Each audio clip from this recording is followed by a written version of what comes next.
Sun Risers Hyderabad fans కు good news. England pacer Brydon Carse స్థానాన్ని భర్తీ చేయనున్న Sri Lanka bowler Dilshan Madushanka Sunrisers జట్టుతో చేరాడు. ఈ మేరకు ఫ్రాంచైజీ ఎక్స్ లో ఒక వీడియో షేర్ చేసింది.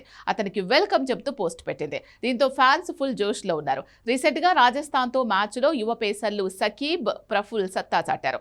ఇప్పుడు వీళ్లతో పాటు జట్టులోకి మధుశంక రావడంతో పేస్ బలం పెరగనుంది. కాగా మినీ వేలంలో 1 కోటికి దక్కించుకున్న బ్రైడన్ కార్స్ ఈ సీజన్ ప్రారంభానికి ముందు నెట్స్ లో ప్రాక్టీస్ చేస్తూ ఉండగా గాయపడ్డాడు. అతడి చేతికి తీవ్ర గాయమైంది. దీంతో కార్స్ సీజన్ మొత్తానికి దూరమయ్యాడు.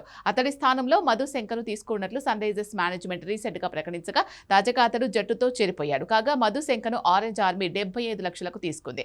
25 ఏళ్ల మధుశంక 2022లో అరంగేట్రం చేశాడు. ఇప్పటిదాకా 19 టీ20ల్లో 20 వికెట్లు, 28 వన్డేలో 50 వికెట్లు పడగొట్టాడు. వన్డేల్లో 5 వికెట్లు, 4 వికెట్ల ప్రదర్శన ఉంది. ఇక మధుశంక ఐపీఎల్ ఆడడం ఇదే తొలిసారి. ప్రస్తుతం సన్ రైజర్స్ బౌలింగ్ యూనిట్ చాలా పటిష్టంగా కనిపిస్తోంది. ఇప్పటికే యువ సంచలనాలు ప్రఫుల్ హింగే, సాకిబ్ హుస్సేన్ తమ అరంగేట్రం మ్యాచ్లోనే చెరో 4 వికెట్లు తీసి అందరినీ ఆశ్చర్యపరిచారు. వీరికి తోడుగా హర్షల్ పటేల్, జయదేవ్ ఉన్నద్కద్ వంటి అనుభవజ్ఞులు కూడా ఉన్నారు. జట్టు regular captain Pat Cummins April 15న టీంతో చేరే అవకాశం ఉంది. అప్పటి వరకు ఇషాన్ కిషన్ కెప్టెన్ గా బాధ్యతలు నిర్వహిస్తున్నారు.